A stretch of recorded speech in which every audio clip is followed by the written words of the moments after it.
अफगानिस्तान की राजधानी काबुल में एयरपोर्ट के पास अमेरिका ने आईएसआईएस खुरासान के आत्मघाती हमलावरों पर ड्रोन से हमला किया है, जिसमें अब तक 6 लोगों की मौत हो चुकी है। अमेरिका की तरफ से दावा किया गया है कि उसने विस्फोटकों से भरी गाड़ी पर हमला किया, जिसमें बैठकर आत्मघाती हमलावर काबुल एयरपोर्ट पर एक बार फिर से हमला करने जा रहे थे। अमेरिकी सेना का दावा है कि हमले के बाद जिस तरह से कुछ और धमाके हुए, उससे साबित होता है कि हमलावरों की गाड़ी में विस्फोटक भरे हुए थे, लेकिन वक्त रहते उसे तबाह किया गया। काबुल एयरपोर्ट के पास हुए इस हवाई हमले के बाद चारों ओर अफरा तफरी मच गई। लोग चीखते चिल्लाते हुए अपनी जान बचाने के लिए इधर उधर भागते नजर आए। जिस जगह हमला हुआ था वहां से धुआं भी उठता दिखाई दिया। हमले के बाद कई लोग घरों की छतों पर भी भागते दिखाई दिए।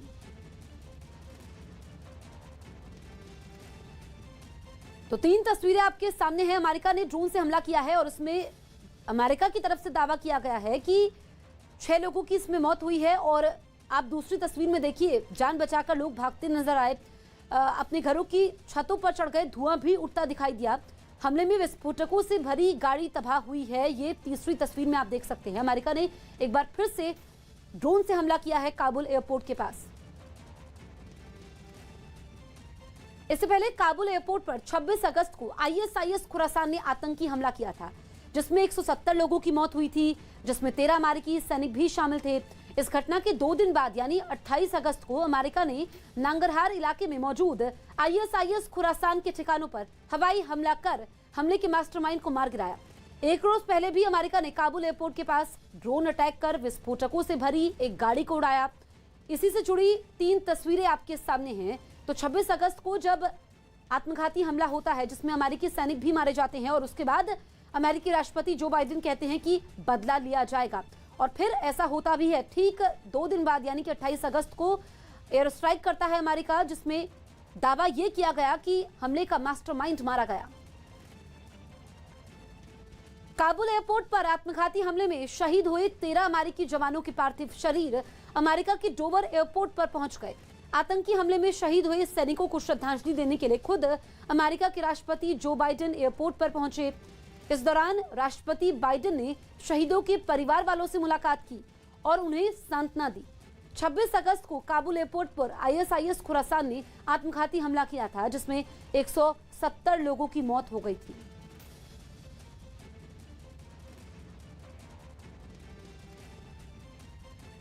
अफगानिस्तान पर तालिबान के कब्जे के बाद से वहां के हालात बिगड़ते चले जा रहे हैं। देश के हर हिस्से में कोहराम मचा हुआ है। लोग खौफ और दहशत के साए में जीने को मजबूर हैं। इन सबके बीच काबुल से हैरान करने वाला वीडियो सामने आया है, जिसमें तालिबान के आतंकी ताबड़तोड़ हवा में फायरिंग करते दिखाई दे रहे हैं। बताया गया कि काबुल में मची अफरा तफरी के बीच एक बैंक के बाहर पैसा निकालने के लिए लोगों की भारी भीड़ जमा हुई, जिसके बाद वहां तालिबान के लड़ाके पहुंच गए। उन्होंने लोगों को काबू करने के लिए हवा में फायरिंग शुरू कर दी, जिससे पूरे इलाके में दहशत फैल गई।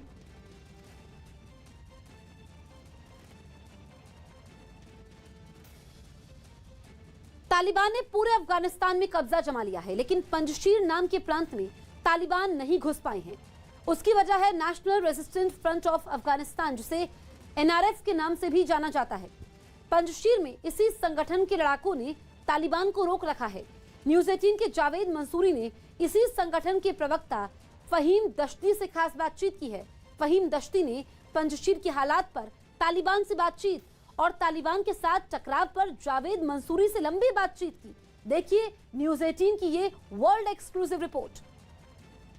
फहीम साहब, न्यूज़ 18 इंडिया पर आपका बहुत बहुत स्वागत है।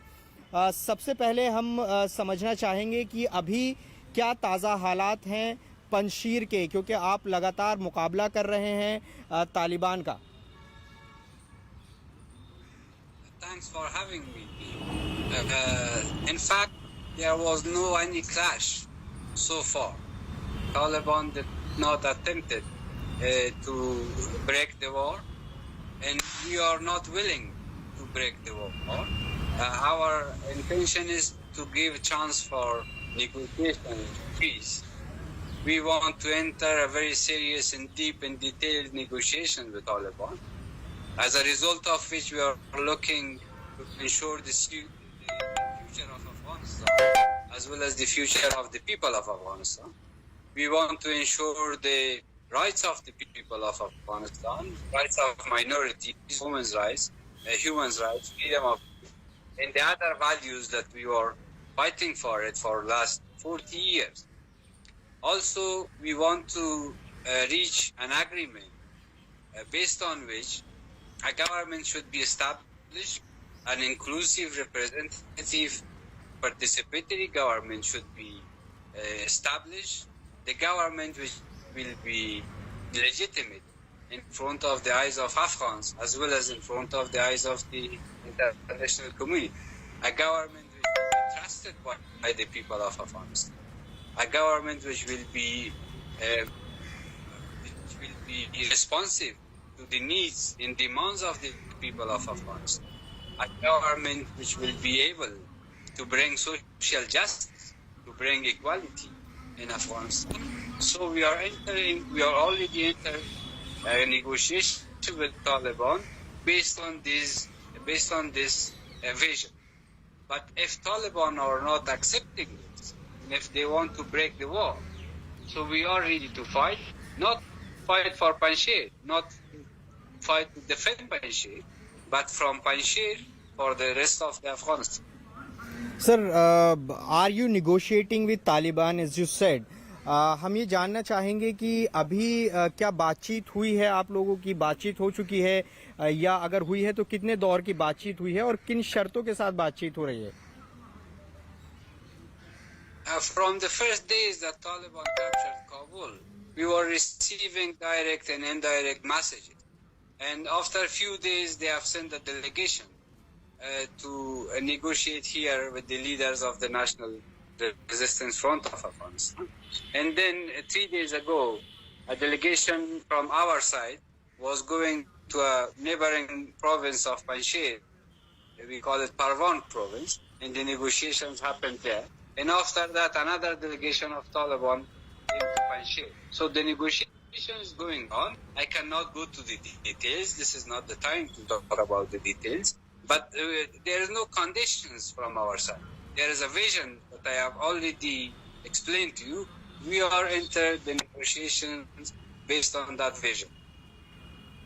सर, मेरा अगला सवाल है, आप कह रहे हैं कि डेलीगेशन बातचीत के लिए तय हुआ है, तो क्या अहमद मसूद भी उस डेलीगेशन का हिस्सा होंगे? No, of course not. There is other people who are part of that negotiation. There are some former officials of the government, ministers, MPs, and so on and so forth. Also, those who are member of that delegation that were representing us, the National Resistance Front of Afghanistan, they are a combination of people from different provinces. They are not only from Panjshir or not only Panjshiris. There are people, there are representatives from Parwan, from Kabisa, from Takhar, from Baghlan, from Badakhshan, from other provinces. So it's a wide-based group of delegation.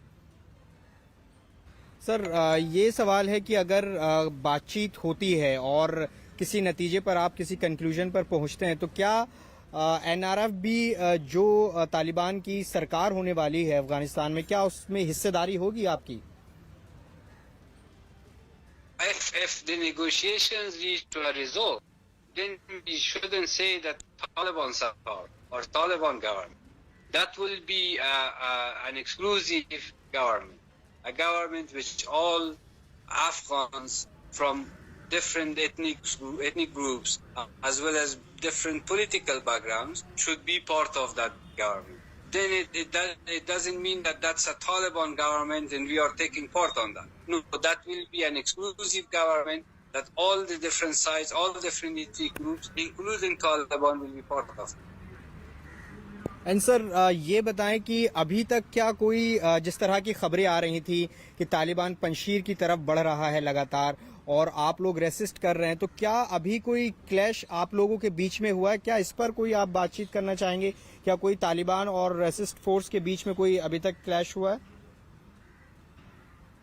I think there were some videos spread it in the national media as well as the international media that Taliban have entered Panjshir. No, that video is fake.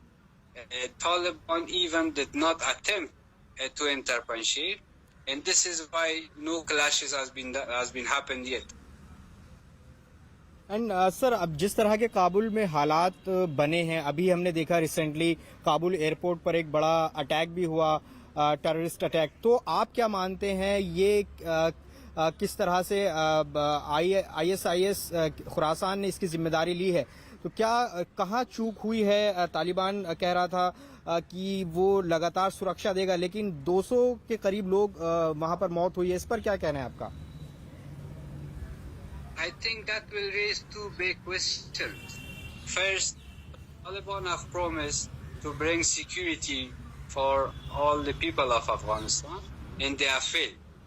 And there were attacks, and lots of people of Afghanistan have been killed, and lots of others have been wounded. So that shows that this is the failure of Taliban to bring security. From other hand, Taliban has promised to the United States and its allies that they will not let any terrorist groups to make any operation against the interests of US and its allies. So the question is, if Taliban cannot prevent their activities inside Kabul, around the airport of Kabul, which is one of the most secure places in Kabul, so how they can stop, how they can prevent their activities in order to attack the interests of the West, US and its allies. So these are the two big questions that Taliban or so far was not able to answer. कैरिबियाई देश Cuba में आए तूफान ने वहां के कई इलाकों को नुकसान पहुंचाया। 2 दिन पहले तूफान की चेतावनी मिलते ही कई लोग अपने घरों को छोड़कर सुरक्षित ठिकानों की तरफ निकल गए थे। इसलिए वो लोग तूफान की चपेट में आने से बच गए, लेकिन उनके मकान नहीं बच पाए। तूफान गुजर जाने के बाद वहाँ के कई इलाकों में बड़े बड़े पेड़ टूटे नजर आए। कई लोगों के मकानों की छतों पर भी पेड़ गिरे दिखे। तूफान ने वहाँ के कई मकानों को भी नुकसान पहुँचाया। बताया गया कि वहाँ तूफान के साथ तेज बारिश भी हुई, जिससे कुछ इलाकों में बाढ़ जैसे हालात बन गए। कई रास्ते और लोगों के खेत बाढ़ के पानी में डूब गए। बताया गया कि तूफान की चेतावनी के बाद क्यूबा के अलग अलग इलाकों से 10,000 से भी ज्यादा लोगों को वक्त रहते सुरक्षित ठिकानों पर पहुंचा दिया गया था। राष्ट्रपति रामनाथ कोविंद ने अयोध्या पहुंचकर रामायण कॉन्क्लेव का उद्घाटन किया। साथ ही साथ हनुमानगढ़ी में दर्शन करने के बाद रामलला के दरबार में भी पूजा अर्चना की। इस मौके पर राष्ट्रपति की पत्नी सविता कोविंद, यूपी के सीएम योगी आदित्यनाथ, राज्यपाल आनंदीबेन पटेल उनके साथ मौजूद रहे। राष्ट्रपति ने अयोध्या में भाषण देते हुए कहा कि जहां राम है वहीं अयोध्या है। भगवान श्री राम सभी के हैं और सबके भीतर हैं।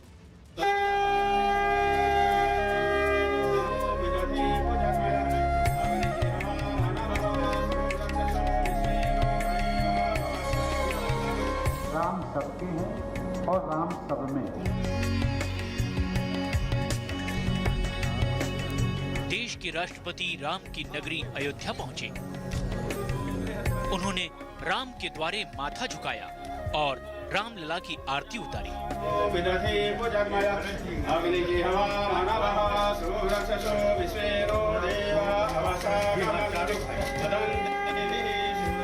शंखनाद के बीच राष्ट्रपति रामनाथ कोविंद ने अपनी पत्नी प्रथम महिला सविता कोविंद के साथ रामलला के दर्शन किए।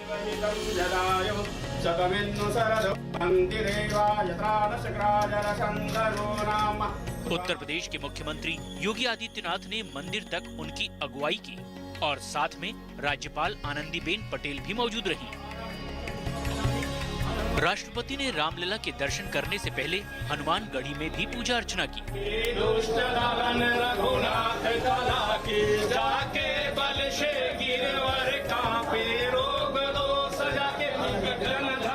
हनुमानगढ़ी में राष्ट्रपति का माला और पगड़ी पहनाकर स्वागत किया गया।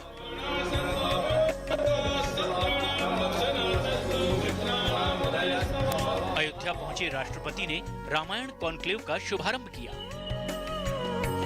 उद्घाटन के मौके पर CM Yogi Adityanath, deputy CM Keshav Prasad Maurya और दिनेश शर्मा भी मौजूद रहे।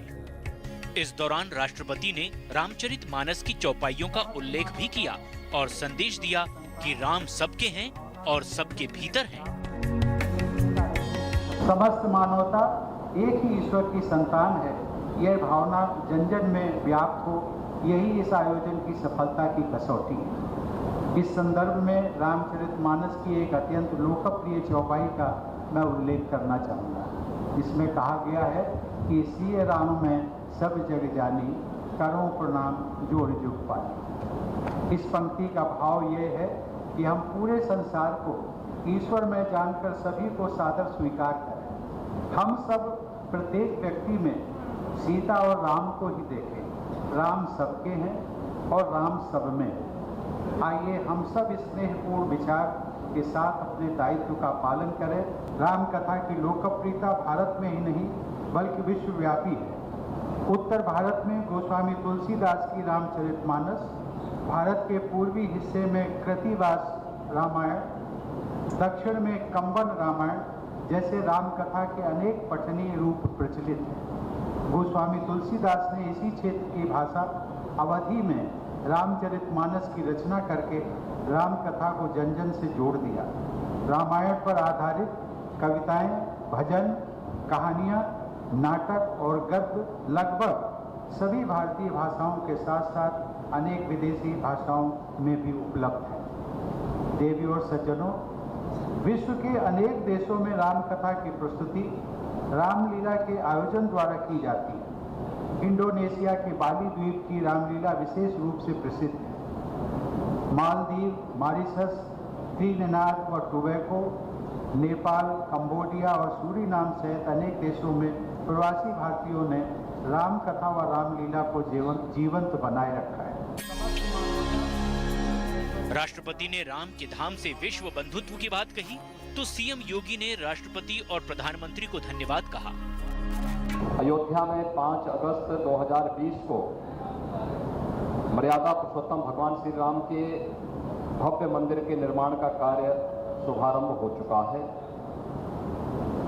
और आज श्री राम जन्मभूमि पर दर्शन करने, अयोध्या के विकास कार्यों का अवलोकन करने और हम सब की आस्था के प्रतीक मर्यादा पुरुषोत्तम भगवान श्री राम पर आधारित रामायण कॉन्क्लेव के उद्घाटन कार्यक्रम में और अन्य परियोजनाओं के उद्घाटन और शिलान्यास के लिए आदरणीय राष्ट्रपति जी का अमूल्य समय हम सबको यहाँ के लिए प्राप्त हुआ है। इस अवसर पर मैं उत्तर प्रदेश सरकार की ओर से उनका हृदय से आभार व्यक्त करते हुए अयोध्या की इस पावन धरती पर हृदय से स्वागत करता हूं, अभिनंदन करता हूं। राष्ट्रपति रविवार सुबह प्रेसिडेंशियल ट्रेन से अयोध्या पहुंचे। राष्ट्रपति के आने पर अयोध्या को पूरी तरह सील कर दिया गया। शहर के सभी नाकों पर बैरियर लगा दिए गए और राम की नगरी में जगह जगह सीसीटीवी कैमरे सहित पुलिस भी तैनात की गई। प्रधानमंत्री मोदी के महत्वाकांक्षी प्रोजेक्ट रामायण कॉन्क्लेव का मकसद है भारत की समृद्ध सांस्कृतिक विरासत से लोगों को परिचित करवाना। रामायण कॉन्क्लेव में 29 अगस्त से 1 नवंबर तक रामचरितमानस का गायन समेत कई सांस्कृतिक कार्यक्रम भी किए जाएंगे। इस कॉन्क्लेव में लगभग 2500 कलाकार अपने कार्यक्रम पेश करेंगे। योगी आदित्यनाथ आज मथुरा जाएंगे। सीएम योगी आज श्री कृष्ण जन्माष्टमी पर मथुरा जाएंगे। शाम को मथुरा पहुंचकर मुख्यमंत्री रामलीला मैदान में होने वाले कार्यक्रम का शुभारंभ करेंगे। मुख्यमंत्री का मथुरा में करीब 90 मिनट तक रुकने का कार्यक्रम है। इस दौरान योगी आदित्यनाथ श्री कृष्ण मंदिरों में दर्शन भी करेंगे। रक्षा मंत्री राजनाथ सिंह अपने संसदीय क्षेत्र के 1 दिन के दौरे पर आज लखनऊ पहुंचेंगे। रक्षा मंत्री इस दौरान लखनऊ में विकास कार्यों का लोकार्पण और शिलान्यास भी करेंगे। साथ ही पूर्व सीएम स्वर्गीय कल्याण सिंह की श्रद्धांजलि सभा में शामिल होंगे। उत्तराखंड सरकार में कैबिनेट मंत्री सतपाल महाराज ने पौड़ी में विकास योजनाओं की समीक्षा बैठक ली। इस दौरान सतपाल महाराज ने सड़कों की खस्ता हालत पर नाराजगी जाहिर की और सड़कों की जल्द ठीक न होने पर कार्रवाई की चेतावनी दी। लखनऊ में थाना अलीगंज की पिंक पेट्रोलिंग में तैनात महिला सिपाही से एक लड़के ने छेड़छाड़ की, जिसका विरोध करने पर आरोपी ने महिला सिपाही के सिर पर लोहे की रॉड मारकर उसे घायल कर दिया। वहीं घटना के बाद पुलिस ने आरोपी को गिरफ्तार कर लिया। यूपी के पीलीभीत में गैस रिफिलिंग के समय कार में भीषण आग लग गई। आसपास के लोगों के मुताबिक कार मालिक गैस रिफिलिंग का काम करता था और गैस रिफिलिंग के समय सिलेंडर में लगी आग ने उसकी कार को अपनी चपेट में ले लिया। भारतीय बैडमिंटन खिलाड़ी पीवी सिंधु विशाखापट्टनम के सिंहाचलम मंदिर में दर्शन करने पहुंची। टोक्यो ओलंपिक्स में पदक जीतकर लौटी पीवी सिंधु ने मंदिर में हाथ जोड़कर प्रार्थना की और भगवान का आशीर्वाद लिया। मध्य प्रदेश के नीमच जिले में एक आदिवासी युवक के साथ हैवानियत की हदें पार कर दी गई। मामूली विवाद में उसे एक ट्रक से बांधकर घसीटा गया। घायल युवक की अस्पताल में मौत हो गई। पुलिस ने अभी तक इस मामले में 5 लोगों को गिरफ्तार कर लिया है। कुल 8 लोग आरोपी बनाए गए हैं। पुलिस वीडियो फुटेज के आधार पर उनकी पहचान कर रही है। मामले ने सियासी तूल पकड़ लिया है। विपक्ष ने इस बर्बरता के लिए शिवराज सरकार को जिम्मेदार माना है।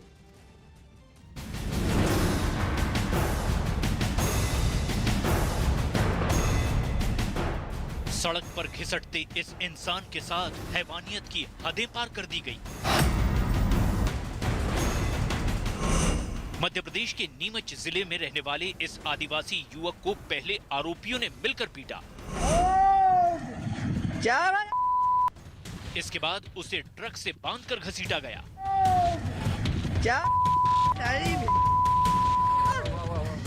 इस तालिबानी सजा का वीडियो भी बनाया गया।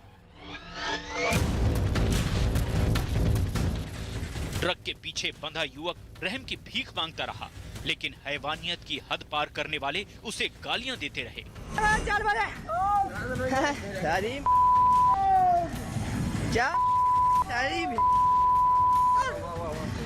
युवक के पैर रस्सी से बांधकर उसे ट्रक से बांध दिया गया और सड़क पर घसीटा गया।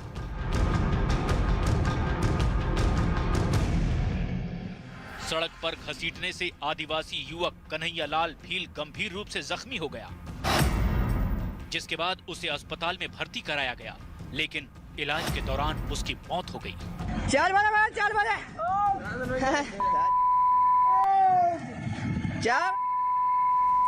पुलिस के मुताबिक घटना 26 अगस्त की है।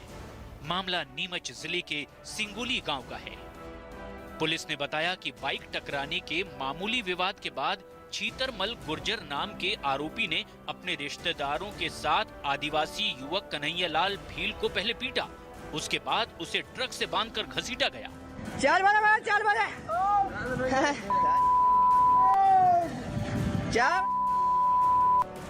पुलिस ने इस मामले में कार्रवाई करते हुए आरोपियों को गिरफ्तार कर लिया है। सिंगोली में जो दुखद घटनाक्रम हुआ है उसमें अभी तक 8 आरोपियों को चिन्हित किया जा चुका है और उसमें 8 में से 5 आरोपियों को ऑलरेडी गिरफ्तार किया जा चुका है। इन सभी आरोपियों के जो भी अवैध संपत्ति है, क्रिमिनल बैकग्राउंड है, सभी चेक किया गया है और इसमें जिनके भी अवैध संपत्ति, अतिक्रमण की संपत्ति है, उन सबको ध्वस्त किया जा रहा है। आज सुबह से पुलिस और प्रशासन का पूरा अमला उसमें लगा हुआ है और जो भी इस तरह की विकृत मानसिकता वाले लोग हैं उनके ऊपर सख्त से सख्त कार्रवाई की जा रही है। दरिंदगी का शिकार आदिवासी युवक दम तोड़ चुका है, लेकिन अब मध्य प्रदेश में उसकी मौत का मामला तूल पकड़ता जा रहा है। विपक्ष कह रहा है कि मध्य प्रदेश में शिवराज नहीं गुंडा राज चल रहा है।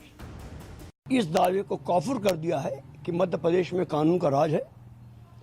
यहाँ कानून का राज नहीं, गुंडे समानांतर सरकार चला रहे हैं। जिस तरह दबंगों के हौसले बुलंद हैं, वो पिछड़ी जाति, अल्पसंख्यक, दलित और आदिवासी भाइयों पर अत्याचार कर रहे हैं। मेरा सीधा आरोप है कि सरकार सोई हुई है, भ्रष्टाचार में लिप्त है। कहीं ना कहीं जो तालिबानी तरीके से हत्या करी गई है, इस प्रकार की सोच के खिलाफ पूरी ताकत से लड़ेंगे और उस आदिवासी के जो लोगों के ऊपर अत्याचार कर रहे हैं, लगातार आदिवासियों पे, गरीबों पे, मजदूरों पे मध्य प्रदेश में अत्याचार कर रहे हैं, इसके खिलाफ कांग्रेस पार्टी पूरी ताकत से खड़ी। जो दरिंदगी मध्य प्रदेश में चल रही है, कानून व्यवस्था बिल्कुल ध्वस्त हो गई है और शिवराज सरकार की कानून व्यवस्था बनाने में फेल हो चुकी है और ये उसका वीडियो है।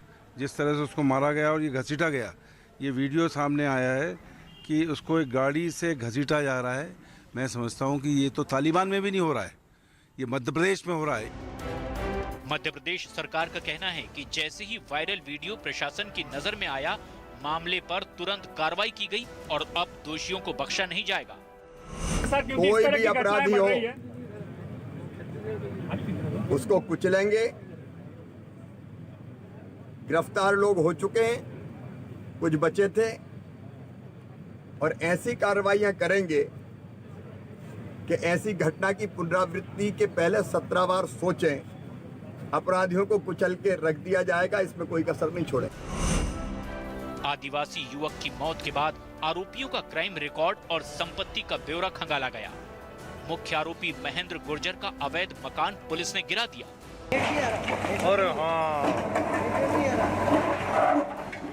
प्रशासन का हथौड़ा आरोपी के मकान पर बरस रहा है। मामले में बाकी आरोपियों की तलाश जारी है।